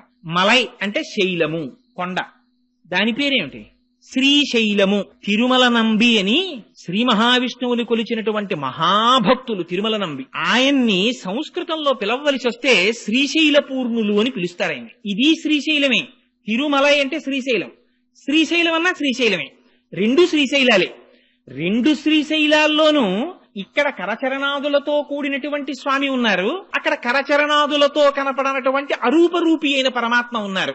ఒకే పరమాత్మ ఏకస్వమేవ బహుధా భవభాసిలోకే నిశంకధీర్ వృషభకేతన మల్లినాథ శ్రీభ్రామరి ప్రియ సుఖాశ్రయ లోకనాథ అన్నట్టుగా ఒక పరమాత్మే రెండు రూపాలుగా దర్శనమిస్తున్నారు అక్కడ. అందుచేత రెండు కాదు ఉన్న పదార్థాలు. అందుకని ఆ కొండ ఎంత ప్రాచీనమో కపిల తీర్థంలో ఉన్నటువంటి స్వామి కూడా అంత ప్రాచీనం. ఆ కపిల తీర్థం ఎంత గొప్పదంటే పూర్వకాలంలో ఎప్పుడో కృతయుగంలో కపిల మహర్షి పాతాళ లోకంలో శివలింగాన్ని ఒక దాన్ని వెలిసినటువంటి శివలింగానికి పూజ చేసి ధ్యానం చేస్తుండేవారు. ఆ శివలింగం పెరుగుతూ పెరుగుతూ పైకొచ్చింది. అది భూమిని బద్దలు చేసుకుని పైకొచ్చింది. పైకొచ్చి ఇంకా ఇంకా పెరుగుతోంది. పెరుగుతుంటే కామధేనువు గబగబా పరిగెత్తుకొచ్చింది. బ్రహ్మగారు ఆవు రూపంలో వచ్చారు, శ్రీ మహావిష్ణువు గోపాల బాలుడి రూపంలో వచ్చారు. ఈ ఆవు క్షీరధారల్ని అభిషేకించింది, శ్రీ మహావిష్ణువు కాపు కాశారు. ఈ కామధేనువు వచ్చి తన కాలి గిట్ట తీసి శివలింగం మీద పెట్టి ప్రార్థన చేసింది. మా వర్ధస్య, స్వామి ఇక నువ్వు పెరగకు అని అడిగింది. ఇప్పటికీ కూడా కపిల తీర్థంలో ఉండేటటువంటి శివలింగం తల మీద కాలి గిట్ట యొక్క ముద్ర ఉంటుంది. అలాగే సజ్జోజాత అఘోర తత్పురుష వామదేవ ఈశానములనేటటువంటి 5 ముఖాలతో చూస్తూ ఉంటాడు పరమశివుడు. 5 ముఖాల్లో ఆ పశ్చిమాభిముఖంగా ఉండేటటువంటి పరమశివుని యొక్క ముఖానికి ఆ సజ్జోజాత మూర్తికి 3వ కన్ను ఆ శివలింగానికి ఇప్పటికీ కనపడుతుంటుంది. అది అలంకారం చేసినప్పుడు మనం అంతరాలయంలోకి వెళ్లి స్పష్టంగా చూడడం కుదరదేమో అన్న ఉద్దేశ్యంతో దీనికి సంబంధించినటువంటి చిత్తరువులన్నింటినీ సభామంటపంలో పెట్టారు. దర్శించగలిగినటువంటి వాళ్ళు వెళ్లి దర్శించి ప్రార్థన చేయవచ్చు అని. అది శివలింగం మొట్టమొదట తెల్లగా ఉంటుంది, మధ్యలో పసుపు వర్ణంతో ఉంటుంది, బంగారు రంగుతో, పైన ఎరుపు వర్ణంతో ఉంటుంది. ఆ కపిల తీర్థంలో ఉండేటటువంటి కపిలలింగము ఎంత ప్రాచీనమైనటువంటి లింగమో ఆ పక్కనే ఉండేటటువంటి కామాక్షి అమ్మవారు కూడా అంతే ప్రాచీనమా తల్లి. కామాక్షి అంటేనే, కామ అంటే అందమైన అక్షి కందులు కలది కాదు కాదు. కామ అంటే కోరికలను కేవలం తన చూపుల చేత ఇయ్యగలిగినటువంటి తల్లి. శంకరులు సౌందర్యలహరిలో స్తోత్రం చేస్తారు. నఖైర్నాక స్త్రీణాం కరకమల సంకోచ శచిభిః స్తరూణాం దివ్యానాం హసత యువతే చండిచరణౌ ఫలాని స్వస్యేభ్యః కిసలయ కరాగ్రేణ దదత దరిద్రేభ్యో భద్రాం శ్రియమనిష మహాత్మాయ దదతౌ అంటారు. అమ్మ మాకు బెంగలేదమ్మా, మేము ఎక్కడున్నా సరే మాకు కామధేను అక్కర్లేదు, కల్పవృక్షం అక్కర్లేదు, అవన్నీ దేవతల దగ్గర ఉన్నాయి, వాళ్ళు ప్రార్థన చేస్తారు. మాకేం కావాలి, మాకేం బెంగలేదు, మేము ఎక్కడున్నా సరే మాకు ఆపదొచ్చిందా అమ్మా అని ఒక్క పిలుపు పిలుస్తామంతే. ఆ అమ్మ పాదాలను ఒక్కసారి తలుచుకుంటామంతే. ఎక్కడుంటే మాత్రమేమిటి, ఆ తల్లి దృష్టి ఎంత దూరం పెడుతుంది. శంకరులు అంటారు సౌందర్యలహరిలో, దృశాద్రాఘీయస్యాదరదలిత నీలోత్పల రుచ దవీయాంసం దీనం స్నపయ కృపయా మమపి శివే అనేనాయం ధన్యో భవతి నచతే అనిరియత వనేవా హర్మ్యేవా సమకర నిపాతో హిమకర అంటారు. ఈ బ్రహ్మాండములన్నీ ఎంత నిండిపోయాయో అంతకన్నా దాటి అమ్మవారి చూపు చూస్తుంటుందిట. దృశాద్రాఘీయస్యాదరదలిత నీలోత్పల రుచ, నల్ల కలువలు ఎలా ఉంటాయో అలా ఉంటాయట అమ్మవారి కళ్ళు. అందుకని ఆవిడ కళ్ళకి కామాక్షి అని పేరు. కాదు కాదుట, కామాక్షి అంటే కామేశ్వరుణ్ణి చూసి చూసి కామేశ్వరుణ్ణి తన కన్నులుగా పెట్టుకుందిట. కాదుట, ఆవిడికి పంచకృత్యపరాయణ అని పేరు. సృష్టి స్థితి లయ తిరోధాన అనుగ్రహములను చేస్తుంది అమ్మవారు. ఆ తిరోధానం అంటే అణువుల కింద మార్చేస్తుంది ప్రపంచాన్ని, దాన్ని తనలో ఉంచుకుని మళ్లీ తిరిగి ఉత్పత్తి చేస్తుంది. అది అనుగ్రహం అంటారు. అలా పంచకృత్యపరాయణ అయినటువంటి తల్లి పరమశివుడు లయమైపోయినటువంటి ప్రపంచాన్ని మళ్లీ సృష్టించాలనేటటువంటి భావన ఏర్పడినప్పుడు ఆ భావన తెలుసుకుని పరమశివుని యొక్క శక్తిగా వ్యక్తీకరింపబడినటువంటి స్వరూపానికి కామాక్షి అని పేరు. కాంచీపురంలో పీఠాది దేవత ఆవిడ. అటువంటి కామాక్షీదేవి అక్కడ వెలిసి ఉంది. మీకు ఆశ్చర్యకరమైన విషయం ఏమిటో తెలుసా అండి? ఎంతంత గొప్ప గొప్ప జ్వరాలు రానివ్వండి, ఎటువంటి తాపములు ఏర్పడనివ్వండి, ఎంత కాలానికి తగ్గనటువంటి జ్వరంతో బాధపడుతున్నవారు, ఎంత కాలానికి తగ్గనటువంటి వ్యాధులతో బాధపడుతున్నవారు. ఆ మధ్యకాలంలో నేను పేపర్లో ఒక సంఘటన చదివాను. ఒక ఆయన వెళ్లి హాస్పిటల్లో చూపించుకుంటే ఆయనకి ఎక్స్రే, ఈసీజీ అవి తీసి చాలా పరమ ఉపద్రవకరమైనటువంటి వ్యాధి ఒకటి పొడసూపుతోంది అని చెప్పి డాక్టర్లు నిర్ధారించారు. ఏమో ఉంటామో ఉండవో అనే అనుమానంతో ఆయన ఆపరేషన్ టేబుల్ ఎక్కే ముందు ఒక్కసారి కపిల తీర్థానికి వెళ్లి స్వామి దర్శనం చేద్దామని వెంకటాచలంలో వెంకటాచల ప్రభువుని, కపిల తీర్థంలో పరమశివుణ్ణి దర్శనం చేసి అక్కడ జలపాతం కింద స్వామి పుష్కరిణిలో స్నానం చేసి వెళ్లారు. వెడితే ఆయన్ని మళ్లీ ఆపరేషన్ టేబుల్ మీదకి తీసుకెళ్లే ముందు చూస్తే అందులో ఇంతకు ముందు కనపడినటువంటి వ్యాధి కనపడలేదట. ఇది అబద్ధమని మీరు అనుకుంటారేమో. మీకు కాకినాడలోనే జరిగిన యథార్థమైన సంఘటన ఒకటి చెప్తాను. హైదరాబాద్ లో మహామహోపాధ్యాయ బిరుదాంకితులు పుల్లెల శ్రీరామచంద్రుడు గారని ఉన్నారు. ఆయన 5 సంవత్సరాల క్రితం ఆయనకి హార్ట్ స్ట్రోక్ వచ్చింది. వస్తే ఆయనకి ఎందరో ఐఏఎస్ శిష్యులు ఉన్నారు. గబగబా ఆయన్ని తీసుకెళ్లారు హాస్పిటల్కి. సోమరాజు గారని చాలా ఫేమస్ కార్డియాలజిస్ట్. ఆయన చూసి నువ్వు ఇంటికి వెడితే మరణిస్తావు, బైపాస్ సర్జరీ చెయ్యాలన్నారు. వేదమునందు ఆయనకి ఎంతటి నమ్మకం అంటే అదండి భక్తి అంటే, అది ధృతి అంటే. ఈ హృదయ పుండరీకమునందు ఇంతకాలం సీతారాములకి గుడి కట్టి పూజ చేశాను. అటువంటి గుండెకాయని నీ కత్తులతో కిలుకుతావా? మా స్వామి పాదములకు తగలదా కత్తి? వీల్లేదన్నారు అని పక్క దిగి వెళ్లిపోయారు. వాళ్ళు ఇచ్చిన మందులు పొద్దున్న వేసుకుంటే మత్తుగా ఉంటుందని మధ్యాహ్న కాలం కూర్చుని వేదములలో ఉండేటటువంటి సూర్యమంత్రములన్నిటినీ తీసుకుని తత్తుల్యంగా వాటిలో ఆరోగ్యం భాస్కరాదిచ్చేత్ అద్భుతమైనటువంటి శ్లోకాలు రాశారు. రాసి వాళ్ళ నాన్నగారు మహాపండితులు, ఆయన ప్రార్థనా శ్లోకాలు చేశారట ఆయన శరీరంతో ఉన్నప్పుడు. మహానుభావుడు మన పట్టణంలో ఉప్పులూరి కామేశ్వరరావు గారని మీరు వినే ఉంటారు, ఫిజిక్స్ లెక్చరర్ గారు. ఆయన మహర్షి సదృశులు ఫిజిక్స్ లో. ఆయన వ్రాసినటువంటి ఆ శ్లోకాల్ని విని మొన్న హైదరాబాద్ లోను ఈ శ్లోకములు ఎట్టి పరిస్థితుల్లో చెక్కు చెదిరిపోకూడదని రామోజీ ఫిల్మ్ సిటీ నుంచి ఒక ఆర్టిస్ట్ ని తీసుకొచ్చి, ఒక సింగర్ ని తీసుకొచ్చి వాటిని సీడీస్ చేశారు. ఒక పక్క నుంచి వేదమంత్రం పెడుతూ ఉంటుంది, ఒక పక్క నుంచి శ్లోకం పెడుతూ ఉంటుంది. అవి త్వరలో ఆవిష్కరింపబడబోతున్నాయి ఆ క్యాసెట్స్. ఎంత శక్తివంతంగా వచ్చాయంటే ఆ క్యాసెట్స్, ఆ మంత్రాల్ని నమ్ముకొని ముందు వీటి ప్రయోగం నేను నా మీద చేసుకుంటానన్నారు శ్రీరామచంద్రుడు గారు. 5 సంవత్సరముల నుంచి పారాయణ చేస్తున్నారు. 70వ సంవత్సరంలో హార్ట్ స్ట్రోక్ వచ్చినప్పుడు హాస్పిటల్ కి తీసుకెడితే ఆపరేషన్ చెయ్యకపోతే ఒక రోజు బతకవని డాక్టర్ల చేత సర్టిఫై చేయబడినటువంటి వ్యక్తి 75వ సంవత్సరంలో ఇవాళకి కూడా ఆయన సంతోషంగా ఉన్నారు. నిన్న రాత్రి 11 గంటలకి నేను కామేశ్వరరావు గారితో మాట్లాడుతుంటే శ్రీరామచంద్రుడు గారి నుంచి హైదరాబాద్ నుంచి ఫోన్ వచ్చింది. ఆ ఫోన్ కి వారి వాణికి ఒక నమస్కారం చేశారు. అది విశ్వాసం అంటే. అందుకని కపిల తీర్థం అంటే సామాన్యమైన క్షేత్రం కాదది. అక్కడ పరమశివలింగముతో పాటుగా ఆనాడు పరమశివుడు జటాజూటంలో పట్టినటువంటి గంగ త్రిపథగయై మందాకిని, భాగీరథి, భోగవతి అనేటటువంటి పేర్లతో పాతాళానికి వెడితే ఆ భోగవతి మళ్లీ పై కుబికి అక్కడే పుష్కరిణిగా ఏర్పడింది. అది ఎంత శక్తివంతమంటే పార్వతీదేవితో పరమశివుడు ఒక మాట చెప్పాడు. పార్వతి, ఈ తీర్థము ఎంత గొప్పదో తెలుసా? ఇది సాక్షాత్తుగా కార్తీక మాసంలో ఏ రోజులు పరమ పవిత్రమైనటువంటి మనం భావిస్తామో, శనివారాలు, సోమవారాలు, నాగుల చవితి, పౌర్ణిమ, ఏకాదశి, ద్వాదశి మొదలైనటువంటి తిథులలో మధ్యాహ్నం 12 గంటల నుంచి 12 గంటల 10 నిమిషాల వరకు ప్రతి రోజు కూడా 3 లోకములలో ఉండేటటువంటి సమస్త పరమ పావనమైనటువంటి తీర్థములన్నీ వచ్చి అక్కడ చేరుతాయిట ఆ పుష్కరిణిలోకి. ఆ తీర్థములో స్నానం చేస్తే ఎంతటి వారికి కూడా శరీరమునకు పట్టినటువంటి పాపరాశి ధ్వంసమైపోతుందంటారు. అంత శక్తివంతమైన పుష్కరిణి. మీకు ఇంకొక విషయం చెప్పాలి. తగ్గనటువంటి జ్వరాలు, తగ్గనటువంటి తాపములు ఉన్నటువంటి వారు అమ్మవారికి అలంకారము చేయబడినటువంటి చందన ప్రసాదం స్వీకరిస్తారు. అక్కడ అమ్మవారికి పుష్యమాసంలో పౌర్ణమి నాటికి ముందు వచ్చేటటువంటి శుక్రవారం నాడు విశేషమైన అభిషేకం చేస్తారు కామాక్షి అమ్మవారి. చేసి సాయంకాలానికి అమ్మవారి శరీరమంతా అలదడానికి కావలసినంత గంధాన్ని తీస్తారు. తీసి అందులో పన్నీరు పోస్తారు, కుంకుమ పువ్వు కలుపుతారు. ఈ చందనపు ముద్ద చేసి బయట స్వరయుక్తంగా శ్రీ సూక్త, పురుష సూక్త, దుర్గా సూక్త, భూసూక్త మొదలైనటువంటి సూక్తములను చదువుతూ ఉంటారు. లోపల తెర వెనకాతల అర్చకులు అమ్మవారికి ఈ చందనంతో అలంకారం చేస్తారు. మూర్తి అంతా చందనంతో అలంకారం చేసేస్తారు. చీర అమ్మవారికి చందనంతో కట్టేస్తారు. అంచులు చందనంతో తీర్చిదిద్దుతారు. అప్పుడు అలంకారం చేసి ప్రదోష వేళలో తెర తీస్తారు. తెర తీసి ఆ సమయంలో పంచవాయిద్యాలు మోగుతాయి. అప్పుడే అమ్మవారికి కుంభహారతి, సూర్యహారతి, చంద్రహారతి, నక్షత్రహారతి, మంగళహారతి, కర్పూరహారతి, ఈ హారతులన్నీ పడతారు. పట్టినప్పుడు అమ్మవారిని దర్శనం చేస్తారు. ఆ దర్శనం చేసినటువంటి వారికి ఆ మరునాటి ఉదయం అమ్మవారి ఆ రాత్రంతా అమ్మవారు ఆ చందనంతో ఉంటుంది. ఆ చందనాన్ని ఒలిచి ఆ చందనాన్ని ప్రసాదంగా ఇస్తారు. ఆ చందనమును లలాటమునందు ధరించినటువంటి వాళ్ళకి ఎందరికో తగ్గనటువంటి జ్వరములు, తాపములు తగ్గాయని శాస్త్రం పేర్కొంటోంది.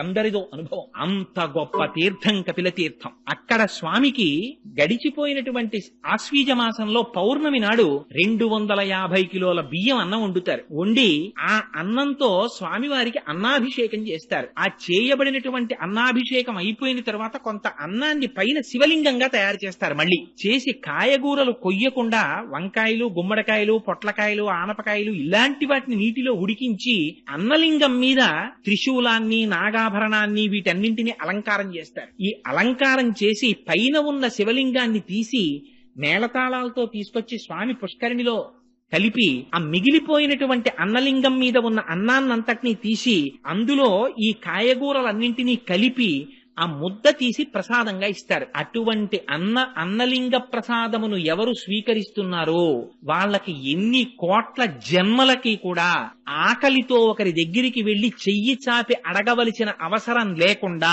అన్నపానాదులకు లోటు లేనటువంటి స్థితిని వాడు పొందుతాడని ప్రమాణం. అదిగో అటువంటి అన్నాభిషేకం ఆ కపిల తీర్థంలో జరుగుతుంది. కపిల తీర్థం యొక్క గొప్పతనం ఏమిటంటే పితృకార్యం చెయ్యనటువంటి వాళ్ళు, పితృకార్యం మానేసినటువంటి వాళ్ళు, పితృదేవతల యొక్క ఆగ్రహమునకు గురి అయినటువంటి వారు కపిల తీర్థానికి వెళ్లి పితృకర్మ చేసినట్లయితే వారు ఇంతకు ముందు పితృకార్యాన్ని మానివేయడం చేత కలిగినటువంటి పాపము నివృత్తి అవుతుంది. అందుకే వెంకటాచల మహాత్మ్యంలో చెప్తారు, మాధవుడని చెప్పి ఒక బ్రాహ్మణుడు త్రికాలముల యందు సంధ్యావందనం చేసేవాడు. ఆయనకి చంద్రలేఖ అని భార్య. అంత సంతోషంగా ఉన్నవాడికి ఎందుకు పుట్టిందో బుద్ధి కుంతల అనబడేటటువంటి ఇక్కడో పుట్టినటువంటి ఏ సంస్కారము లేనటువంటి ఒక స్త్రీ యందు మోహం కలిగింది. ఆవిడతో జీవించడం మొదలుపెట్టాడు. సురాపానం మొదలుపెట్టాడు.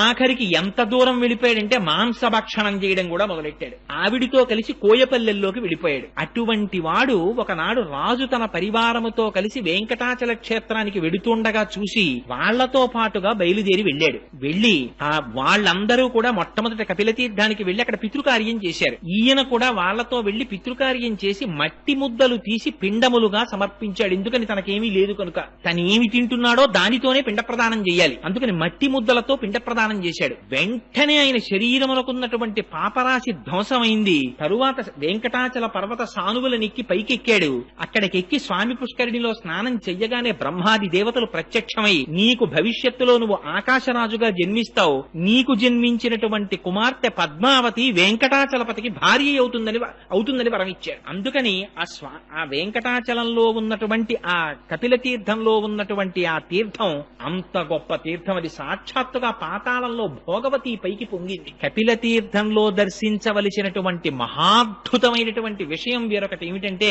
ఆ కపిల తీర్థానికి దాటి కొంచెం పక్కకి రాగానే మీరు ఎక్కడా చూడనటువంటి విచిత్రమైనటువంటి మూర్తి సోమస్కంద మూర్తి ఉంటారు. అక్కడ ఆ పక్కన ఉన్న అరుగు ఉంటుంది. ఆ అరుగు మీద సోమస్కందుడు ఉంటారు.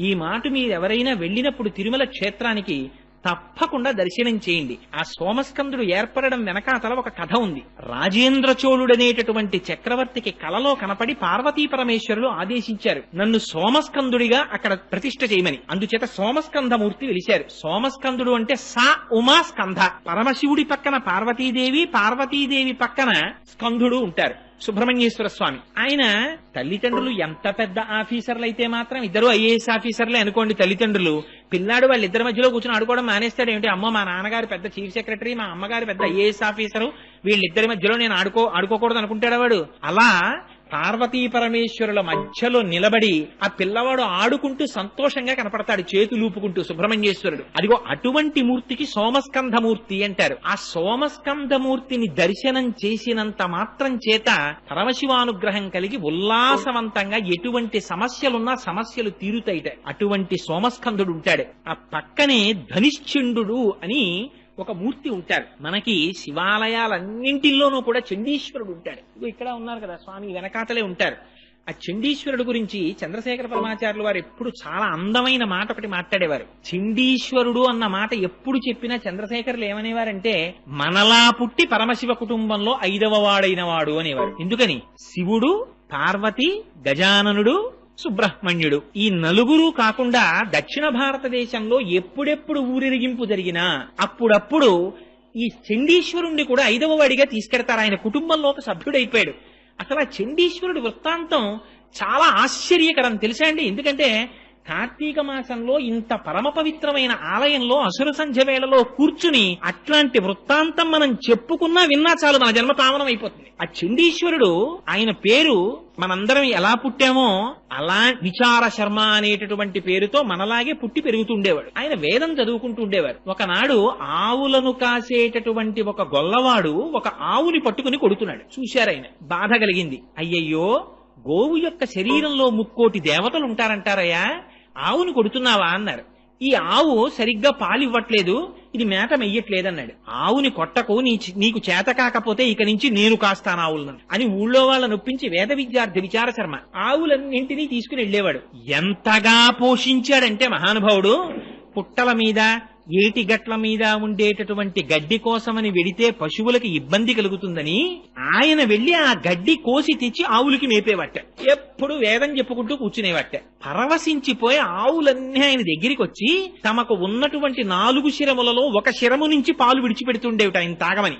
ఆయన నేను త్రాగడమే పట్టి తీసుకుని వెళ్లి ఓ చెట్టు కింద పెట్టి ఒక సైకతలింగాన్ని ఏర్పాటు చేసుకుని ఆకు దున్నెలలో పువ్వులు తెచ్చి ఈ పాలతో పరమశివుడికి అభిషేకం చేసుకుంటుండేవాడు సైకతలింగానికి. ఒకనాడు అరణ్య మార్గంలో అటుగా వెళ్లిపోతున్నటువంటి ఆ ఊళ్ళో ఉన్న ఒక వ్యక్తి చూసి ఈ పిల్లవాడు ఆవుల నుంచి వచ్చినటువంటి పాలని తీసి సైకతలింగానికి పూజ చేసి వృధా చేస్తున్నాడని వెళ్లి అక్కడ ఉండేటటువంటి ప్రజలతో చెప్పారు. వాళ్ళందరూ విచార శర్మ యొక్క తండ్రి గారిని గద్దించి అడిగారు, మీ పిల్లవాడు, అప్పటికి వాళ్ళకి శుభ్రంగా ఆవు పాలు వస్తున్నాయి, అయినా ఈ పిల్లవాడు కొన్ని పాలు వృధా చేసేస్తున్నాడని వాళ్ళకి బాధ.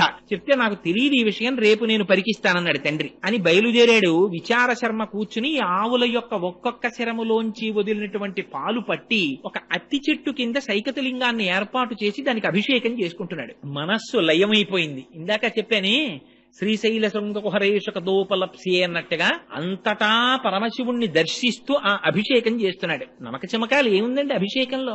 నమక చమకాలన్నీ అన్నింటిలో నువ్వున్నావు, అన్నింటిలో నువ్వున్నావు, అన్నింటిలో నువ్వున్నావు, అన్నింటిలో నువ్వున్నావు, అంతే నమ్మకం అంటే. అంతా నువ్వే అని చెప్పడమే.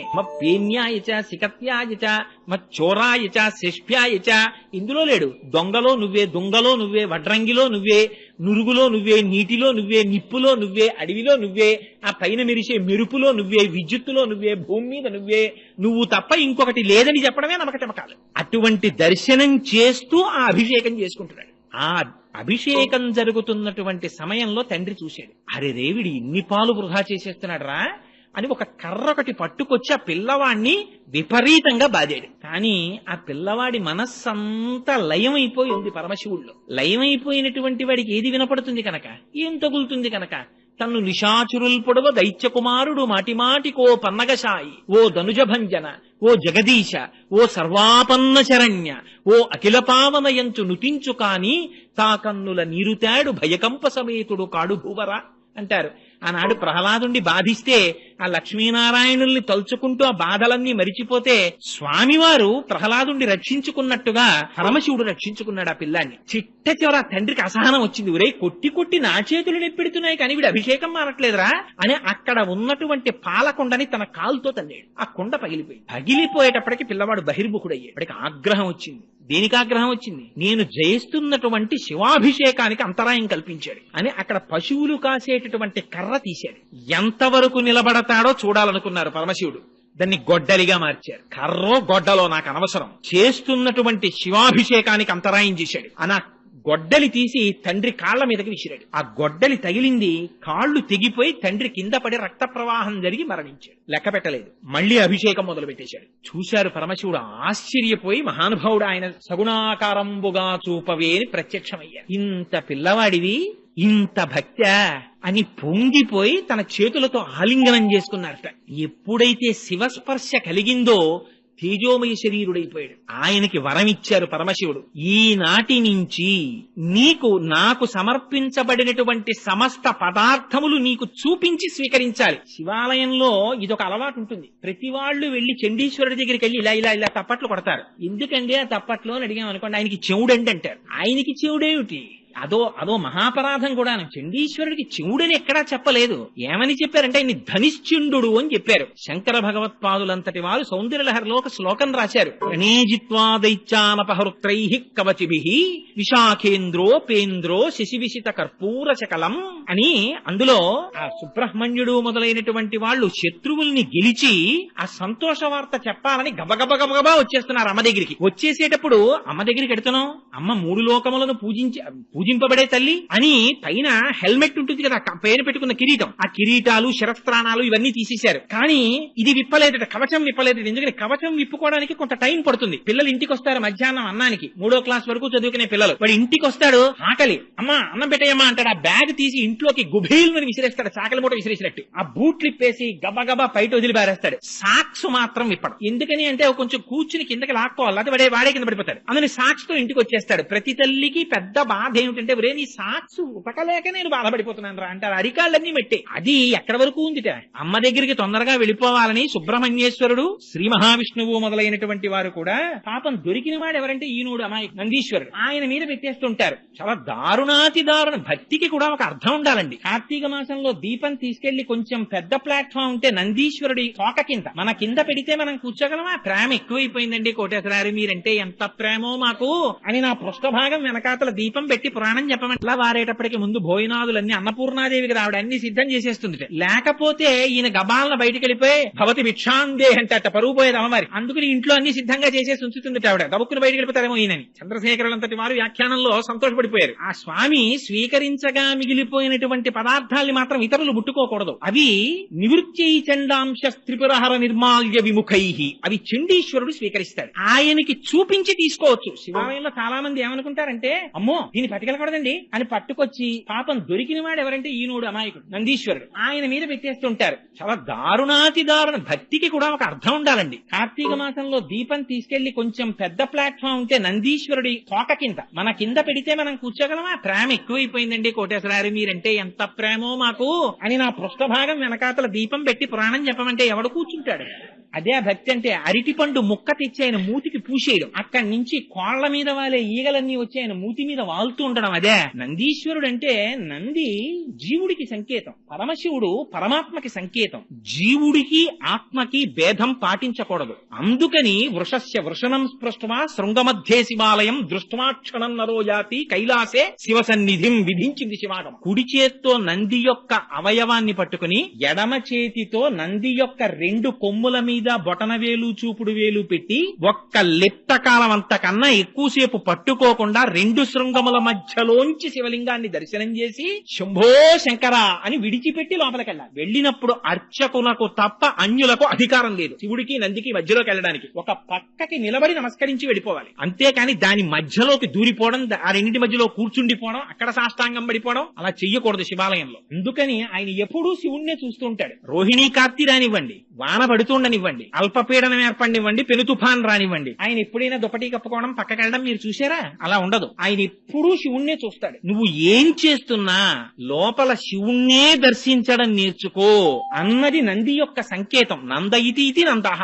ఆ శివానందాన్ని పొందుతుంటాడు ఆయన ఎప్పుడు. అందుకే గలంతి శంభోత్వ చరిత సరిత కిల్బిషరజో దళంతి ధీకుల్యాహస్సరణి శుపతంతి విజయతాం, చండీశ్వరుడి ద్వారా కటాక్షిస్తాట. అందుకని ఆయన దగ్గరికి వెళ్లి నిశ్శబ్దంగా నమస్కారం చేస్తారు. అందుకని పక్కన మెట్లు కట్టింది. అంతేకాని అక్కడికి వెళ్లి ఆయన మీద నువ్వులు జల్లేయడం, గట్టిగా తప్పట్లు కొట్టేయడం, లేకపోతే ఆ పక్కకి వెళ్లి నిలబడి ఏదో మన ఇంట్లో కింద అపార్ట్మెంట్ లో వాచ్మెన్ ఎవరినో పిలిచినట్టు ఆ గోడ పక్కన ఇలా తప్పట్లు కొట్టేస్తే లోపల నుంచి అయ్యో అమ్మా వచ్చావా అని ఆయన బయటికి తొంగి చూసి అది భక్తి అనుకోవాలా, పూజ అనుకోవాలా, అపచారమా ఉపచారమా ఏమనుకోవాలి?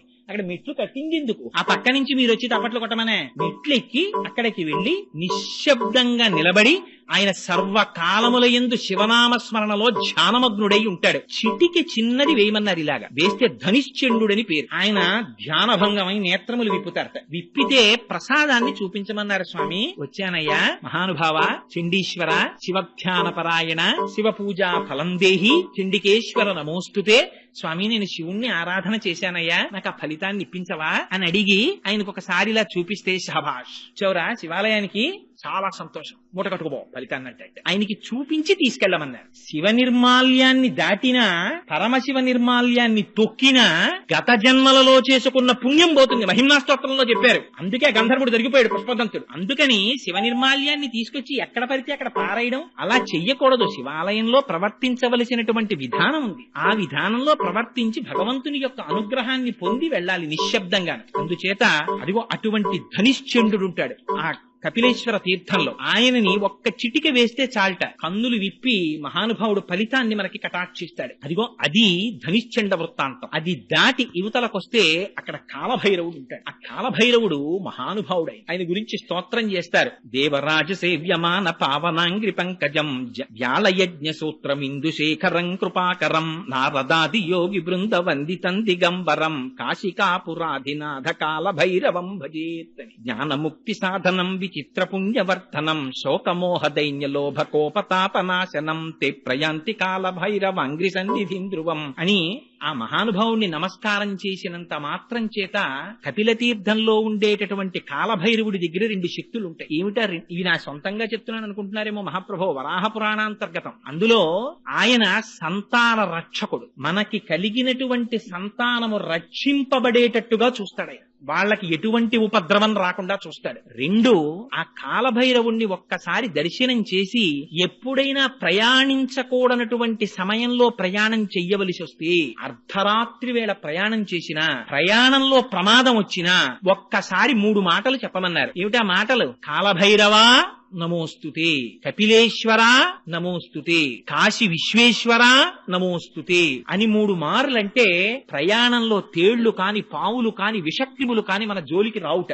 ప్రమాదములు ఏవైనా పొంచి ఉంటే తప్పుతాయిట. అటువంటి ఫలితమీయగలిగినటువంటి కాలభైరవుడు అక్కడ ఉన్నాడు. అక్కడే మాణిక్యవాచకరు ఉన్నారు. మనకి రేపు కార్తీక మాసం వెళ్ళిపోయిన తర్వాత మార్గశీర్ష మాసం వచ్చి ధనుర్మాసం వచ్చిందనుకోండి, తిరుప్పావై ప్రారంభం అవుతుంది. మనందరం ఇటువైపు నుంచి వెంకటేశ్వర స్వామి వారి ఆలయానికి చేరుకుంటాం. అక్కడ మన గోవింద బాబు గారు, లక్ష్మణాచార్యుల వారు, వీరందరూ చాలా అందంగా తిరుప్పావై చేస్తారు. ఇక్కడ కార్తీక మాసంలో సత్యనారాయణ గారు ఎంత అందంగా అభిషేకాలు అవి చేస్తారో, ఇది మన అదృష్టం. వెంకటనగర్ లో ఉన్న వాళ్ళకి చక్కగా 2 శివకేశవ ఆలయాలు 2 పక్క పక్కనే ఉండడం, 2 శ్రద్ధాభక్తులతో అర్చన చేయబడేటటువంటి పెద్దలు ఉండడం. అక్కడికి వెడితే తిరుప్పావై ఉంటుంది. అలాగే మనకి తిరువెంబావై అని ఆ ధనుర్మాసంలో పరమశివుడి దగ్గర స్తోత్రం చేస్తారు. ఇక్కడ అలవాటు లేదు కానీ తమిళనాట అంతా కూడా విశేషంగా స్తోత్రం చేస్తారు. తిరువెంబావై అందరికి నోటికొచ్చి ఉంటుంది. పరమ ప్రఖ్యాతమైన స్తోత్రం మాణిక్యవాచకర్రని అప్పర్రని ఆయన చేశారు. ఆయన సామాన్యులు కారు. కాళహస్తీశ్వర శతకంలో ధూర్చిటి ఉట్టినే చెప్పలేదండి ఆ మాటలు. కవి పుష్పంబగు, అగ్ని మంచగు, నాకూపారం భూమిస్థలంబగు, శత్రుండతిమిత్రుడవు, విషము దివ్యాహారమౌ నిన్నగా అవనీమండలి లోపలన్ శివ శివేచ్ఛాభాషణోల్లాసకిన్ శివ నీనామము సర్వవశ్యకరమౌ శ్రీకాళహస్తీశ్వర. శివా శివా అన్న 2 మాటలు జన్మనంతటినీ కూడా మన కష్టములను ఈడేర్చి మన్ని ఒడ్డు చేర్చగలిగినటువంటి బ్రహ్మాండమైనటువంటి నౌక ఆ శివనామం. అందుకే అప్పర్రని మనకి నాయనార్లు ఎలా అయితే వైష్ణవ సాంప్రదాయంలో 12 ఆళ్వార్లు ఉంటారో, శైవ సాంప్రదాయంలో 63 మంది నాయనార్లు ఉన్నారు. వాళ్ళు పరమశివ భక్తులు. అందులో పరమ ప్రఖ్యాతి వహించిన వారిలో అప్పరొకరు. వారిని వాగీశులు అంటారు. వారి తల్లిదండ్రులు చిన్నతనంలోనే మరణించారు. పాపం అక్కగారికి పెళ్లి కుదిరింది. తీరా పెళ్లి కుదిరిన తరువాత ఆ వరుడు మరణించాడు. నిశ్చితార్థం అయిపోయింది కనుక నేను ఇంకొక వివాహం చేసుకోనని తిలకాంబిక అని ఆవిడ అలా ఉండిపోయారు. ఈ తమ్ముణ్ణి పెంచితే ఈయన జైనుల్లో కలిసిపోయారు. కలిసిపోతే ఈవిడ రోజు శివాలయానికి వెళ్లి ప్రార్థన చేసేవారు. స్వామి మా తమ్ముడు మళ్లీ శైవంలోకి వచ్చేటట్టుగా అనుగ్రహించు అని. ఒకనాడు పరమశివుడు ఆవిడికి స్వప్న సాక్షాత్కారం ఇచ్చాడు. ఇచ్చి శూలవ్యాధితో బాధపెట్టి నీ తమ్ముడిని తీసుకొస్తాను శైవంలోకి అన్నాడు. ఆయనకి శూలవ్యాధి బయలుదేరి అపారమైన కడుపు మంట, నొప్పి. ఒకనాడు అక్కగారికి కబురు చేశారు. ఆవిడంది, నేను రాను, నువ్వు జైనుల్లో ఉన్నావు, నువ్వు కాని ఇక్కడికి వస్తే నేను శివాలయానికి తీసుకెళ్లి నీకు ఆ రుగ్మత పోయేటట్టు చేస్తానంది. ఆయన మొత్తానికి ఎవరికీ తెలియకుండా ఓ రాత్రి వేళ తెల్లబట్టలు కట్టుకుని అక్కడి నుంచి బయలుదేరి ఈవిడి దగ్గరికి వచ్చారు. శివాలయానికి తీసుకెళ్లారు. అభిమంత్రించినటువంటి రుద్రాభిషేకం చేసిన తర్వాత వచ్చే చిట్ట చివరి విభూతితో అభిషేకం చేసి ఆ విభూతి ఆయనకి ఇచ్చారు. అప్పర్కి అప్పర్ నోట్లో వేసుకున్నారంటే ఆ శూలవ్యాధి పోయింది. ఆయన అపారమైన శివభక్తుడైపోయి పత్తికాయలు పాడారు. పాడుతుంటే ఈ విషయం జైనులకి తెలిసి మా దగ్గర నేర్చుకున్న మంత్రములతోటే శూలవ్యాధి పోగొట్టుకుని అవి శైవ మంత్రముల చేత తగ్గించుకున్నానని ప్రచారం చేస్తున్నాడు మహాప్రభో. అందుకని పిలిచి అప్పర్ని దండించమన్నారు. రాజుని కట్టేసి తీసుకొచ్చారు. అప్పర్ని తీసుకొచ్చిన తర్వాత ఏమయ్యా నువ్వు ఇలాంటి మాటలు చెప్తున్నావు కదా, నిన్ను శివుడు ఎలా రక్షిస్తాడో చూస్తాం, ఉడుకుతున్న సున్నపు గదిలో పారేయండి అన్నారు. పడేశారు. తీసుకెళ్ళి పడేస్తే హాలాహలాన్ని మింగినవాడు నా ప్రభు, నాకేమిటి బెంగ అని శివుడి మీద పత్తికాలు పాడుతూ ఆ గదిలోకి వెళ్ళిపోయారు. మరునాటి వరకు కాపలా ఉన్నారు భటులు. తలుపులు తీశారు. మంచు గడ్డలా ఉంది లోపల. ఏసీ చేసేస్తే ఎలా ఉంటుందో అలా ఉంది గది. అందులోంచి బయటకు వచ్చారు. అప్పర్ విషం కలిపిన అన్నం పెట్టారు. శివపత్తికం పాడుతూ తిన్నారు. ఆయనకి ఏం అవలేదు. చివర ఆయన్ని ఏనుగుతో తొక్కించడానికి కాళ్ళు చేతులు కట్టి పడేశారు. ఏనుగుని తీసుకొచ్చారు. భద్రగజానికి ఉన్మత్తం వచ్చి అక్కడ ఉన్న జైనుల్ని సంహరించింది. అయినా వాళ్ళకి క్రోధం తీరక ఆయన కడుపుకి బండరాయి కట్టి కాళ్ళు చేతులు కట్టి సముద్రంలో పారేశారు. ఆయన ఆశ్చర్యం ఏమిటో తెలుసా అండి, ఆ కాళ్ళకి చేతులకి కట్టినటువంటి కాళ్ళు ఊడిపోయి ఆ పెద్ద బండరాయి మహాపద్మంలా సముద్రంలో తేలింది. దాంట్లో కూర్చుని అప్పర్ ఇంకొక శైవక్షేత్రాన్ని చేరుకున్నారు. ఆయనకు ఒక లక్షణం ఉండేది. అప్పర్కి జ్ఞాన సంబంధర్ అప్పర్ ఇద్దరు ఒక కాలంలో బ్రతికారు. చిత్రం ఏమిటంటే జ్ఞాన సంబంధర్ ఎప్పుడూ కూడా పత్రికలు అవి పాడుతుండేవారు, ప్రబోధం చేస్తుండేవారు. అప్పర్ అలా కాదు, వయసులో పెద్దవారు. అయినా సరే ప్రతిరోజు శివాలయానికి వెళ్ళినప్పుడు గుణపం పారా పట్టుకుని ఎడుతుండేవారు. వెళ్లి అక్కడ ఉన్న ఏ పిచ్చి గడ్డో మొక్కలో ఏవో ఒకటి ఆలయాన్ని శుభ్రం చేసేవారు. పత్రికలు పాడి వచ్చేవారు. ఇద్దరూ కలిసి దక్షిణ భారతదేశంలో ఒక గొప్ప క్షేత్రానికి వెళ్లారు. ఆలయం శిథిలం అయిపోయి కనపడింది. అలా కాదు, దీన్ని మనం బాగు చెయ్యాలనుకున్నారు. సాయంకాలం అయ్యేటప్పటికి పని చేసిన వాళ్ళందరికీ అన్నం పెడతామన్నారు. వీళ్ళ దగ్గర ఏముందని పెట్టడానికి. అందరూ పని చేస్తుండేవారు. అప్పర్ కూడా పనిచేసేవారు. జ్ఞాన సంబంధర్ మాత్రం పని చేసేవారు కాదు. ఇద్దరు కూర్చుని పత్రికలు పాడేవారు. తూర్పు గోపురంలో ఒక బంగారు నాణ్యం, పశ్చిమ గోపురంలో ఒక ఇప్పటికీ ఉన్నాయండి ఆ శివాలయాలన్నీ తమిళనాడులో. అప్పర్ వాళ్ళు పునర్నిర్మించిన ఆలయాలు. 2 బంగారు నాణ్యాలు దొరికేవి. జ్ఞాన సంబంధరికి దొరికినటువంటి బంగారు నాణ్యాన్ని బయటికి తీసుకెడితే వచ్చేటటువంటి డబ్బు కన్నా అప్పర్కి దొరికిన బంగారు నాణ్యంలో బంగారం ఎక్కువ ఉంది అని చెప్పి ఎక్కువ ధరిస్తుండేవారు వర్తకులు. అందులో ఎందుకు మీలిమి ఎక్కువ ఉంది అని బాధపడి ఒకనాడు జ్ఞాన సంబంధర స్తోత్రం చేశారు పరమశివుణ్ణి. స్తోత్రం చేస్తే నువ్వు కేవలం స్తోత్రం మాత్రమే చేస్తావు. అప్పర్ అలా కాదు, కాయిక కష్టం కూడా చేస్తారు. తన శరీరాన్ని కూడా శివ కైంకర్యానికి ఉపయోగిస్తున్నాడు. అందుకే ఆ నాణ్యంలో మేలిమి ఎక్కువ ఉంటోందని పరమశివుడు తీర్పు చెప్పారు. అంతటి మహానుభావుడు అప్పర్. అందుకని అదిగో ఆయన ఉన్నారే, ఆయన మూర్తి దర్శనం మీరు చెయ్యి. ఆయన ఎంతటి గొప్పవారో తెలుసా అండి అప్పర్ కైలాస శిఖరం మీదున్న పరమశివుడి దర్శనం చేస్తానని హిమాలయ పర్వతాల దగ్గర ఉన్నటువంటి మానస సరోవరాన్ని దాటి కాళ్లతో నేను ఎక్కడమా అని కాళ్లతో ఎక్కడం మానేసి ఈ 2 కాళ్ళు తీసి పైకి కట్టేసుకుని మోకాళ్లతో డేక్కుంటూ పర్వతం ఎక్కారు. ఎక్కితే ఈ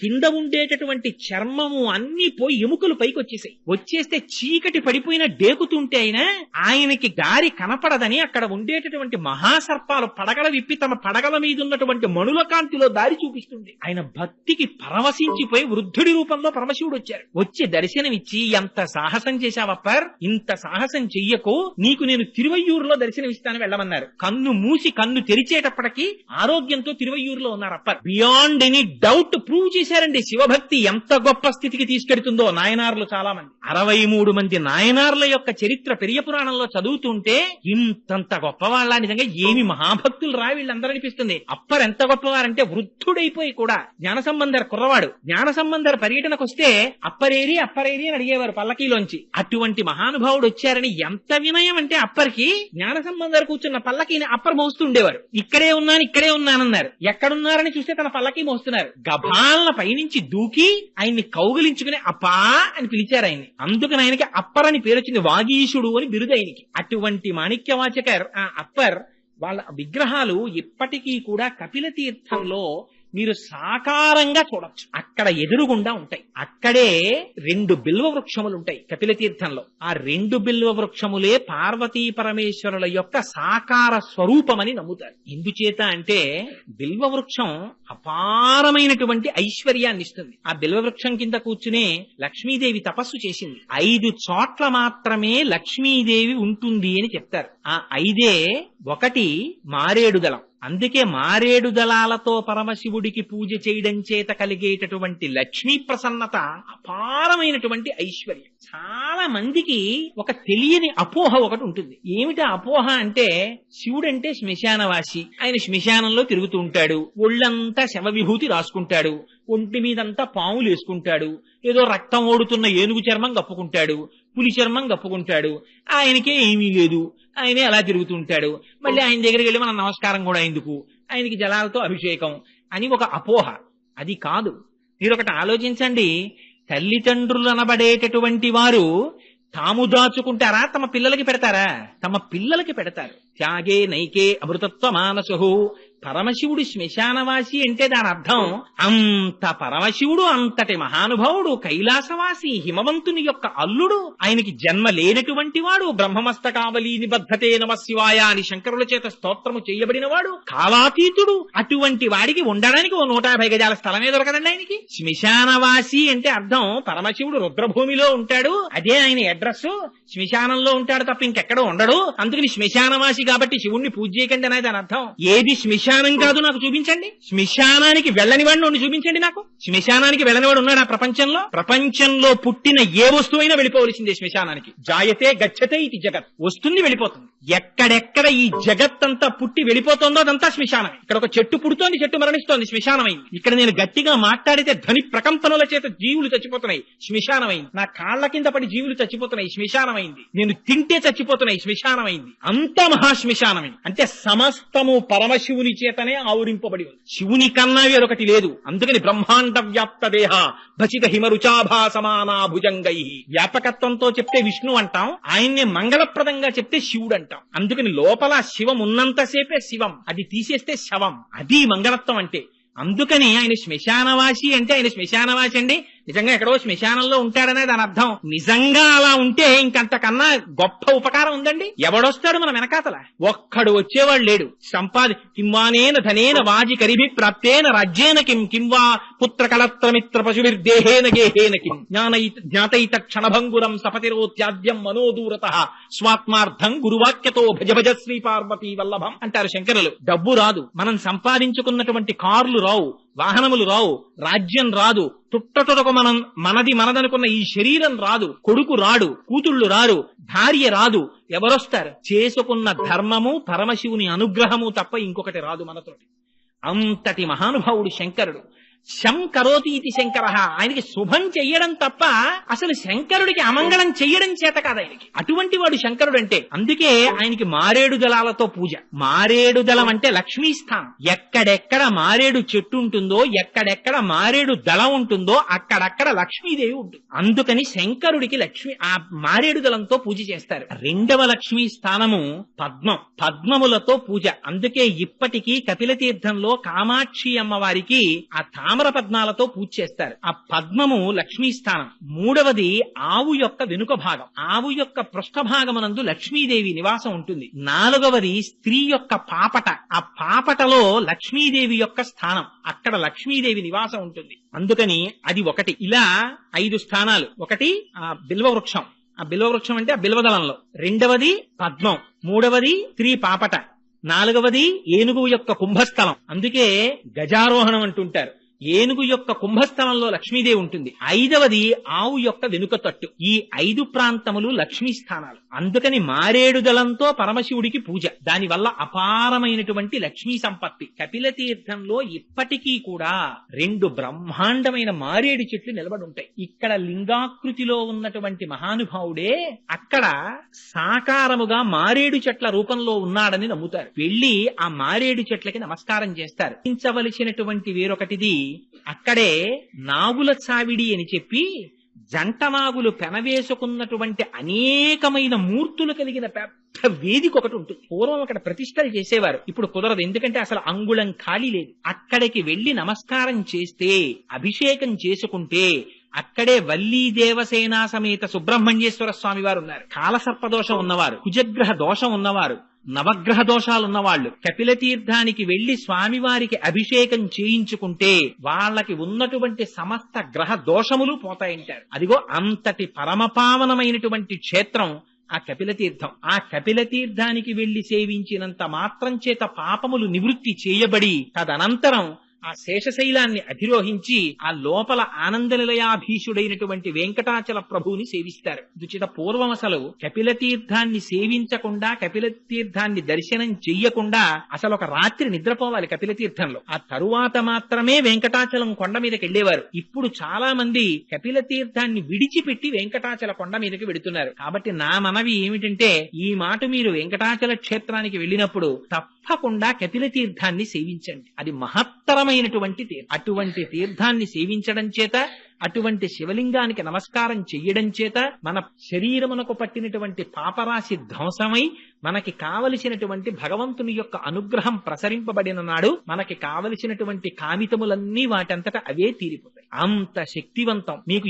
ఏవేవి కావాలనుకుంటున్నారో అవన్నీ అక్కడున్నాయి. ఇంకొక గొప్ప విషయం ఏమిటో తెలుసా అండి? వెంకటేశ్వర స్వామి వారు పద్మావతి కళ్యాణం జరగడానికి ముందర వకుళమాతని ఆకాశరాజు యొక్క భార్య అయిన ధరణీదేవి దగ్గరికి పంపిస్తూ ఒక సొరంగ మార్గం చూపించారు. అమ్మా, నువ్వు ఈ సొరంగ మార్గంలో వెళితే కింద కపిల తీర్థానికి చేరుకుంటావు. అక్కడ కపిలేశ్వరుడన్న పేరుతో శివుడు ఉన్నాడు. ఆయనకి నమస్కరించి ఆయన అనుగ్రహాన్ని పొంది ధరణీదేవి దగ్గరికి వెళ్ళమన్నారు. ఇప్పటికీ వకుళమాత నడిచి వచ్చినటువంటి ఆ సొరంగ మార్గం ఇంకా కపిల తీర్థంలో ఎదురుగుండా ఉంది. దాన్ని నరసింహ గుహ అని పిలుస్తారు. అక్కడ నృసింహస్వామి వారు ఉంటారు. కానీ ఈ మధ్య కాలంలో ఆ నృసింహస్వామి వారి విగ్రహానికి ఉన్నటువంటి ముక్కు కొద్దిగా భిన్నమైంది. అందుకని ఇప్పుడు ఆ గుహ మూసేశారు తలుపులు. కానీ ఇప్పటికీ మీరు ఆ గుహని చూడొచ్చు. ఆ గుహలోంచే వకుళమాత వెంకటాచలం నుంచి క్రిందకొచ్చింది. వచ్చి కపిలేశ్వరుని యొక్క అనుగ్రహాన్ని పొంది పద్మావతి శ్రీనివాసుల పరిణయం అవుతుందని స్వామివారు ఆశీర్వదించిన తరువాత పద్మావతి శ్రీనివాసుల కళ్యాణం అయింది. అంత హరిహర అభేదమైనటువంటి క్షేత్రం ఆ కింద ఉన్నటువంటి కపిలతీర్థ క్షేత్రం. అందుచేత తప్పకుండా మీరందరూ ఆ కపిల తీర్థాన్ని సేవించండి. నన్ను చాలా మంది ఫోన్లో అడిగి ఉన్న కారణం చేత ఆ కపిల తీర్థం గురించి 4 మాటలు ఇవాళ ప్రస్తావన చేయబోయ్ అని అడిగారు. మీరందరూ చేతులు కదుపుతున్నటువంటి పరిస్థితిని, మీకున్న పమిట కొంగులతోటి వాటితోటి మీరు రాసుకుంటున్న పరిస్థితిని బట్టి నేను గమనించాను. మిమ్మల్ని అందరినీ దోమలు విశేషంగా బాధిస్తున్నాయి. అయినా కూడా నిజంగా ఎంత భక్తి తత్పరతతో కూర్చున్నారో కానీ మహానుభావులు ఆ శివనామం వినడానికి ఏమి చేతకాని వాడిని నేను చెప్తేనే ఇంత ఆర్తితో చెవులు దొప్పలు చేసుకుని తాగుతున్నారంటే మీరు ఎంతటి భాగవతులు. కానీ చాలు మన జన్మకి కార్తీక మాసంలో పరమశివ సన్నిధానంలో 4 మాటలు చెప్పుకునే అదృష్టం. రేపటి రోజున పరమశివుని యొక్క అమోఘ కృత్యం అది విన్నంత మాత్రం చేత పుత్రం పౌత్రం సమాసాద్యా స్కంద సాలోక్యతాంబ్రజేత్ అని వాల్మీకి మహర్షి ఫలస్తుతి చెప్పారు. పుత్ర పౌత్రులు, కొడుకులు, మనవలు, మునిమనవలు చూసి హాయిగా ఎటువంటి ఈతి బాధలు రోగాలు లేకుండా ఆరోగ్యంతో ఉండి తొట్టతొదన స్కందలోకానికి చేరుకుంటాడయ్యా అని ఫలస్తుతి చెప్పారు. అంత పరమపావనమైనటువంటి ఘట్టం గనక రేపటి రోజున సుబ్రహ్మణ్యేశ్వర స్వామి వారి జననమునకు సంబంధించినటువంటి వృత్తాంతాన్ని విజ్ఞాపన చేస్తారు. కార్తీక మాసం కనుక అటువంటిది విన్నంత మాత్రం చేత మనకి ఎంతో మేలు చేకూరుతుంది. మహానుభావుడు సామాన్యుడు కాడు. సుబ్రహ్మణ్యుడు అంటే కామాదిరోహ కలుషీకృత దుష్టచిత్తాం సిక్వాతు మామవ కళాధర కాంతికాత్య వల్లీశనాథ మమదేహి కరావలంబం అంటారు. అంత గొప్ప స్వామి ఆ సుబ్రహ్మణ్యమూర్తి. అందుకని రేపటి రోజున వృత్తాంతాన్ని విజ్ఞాపన చేస్తాను.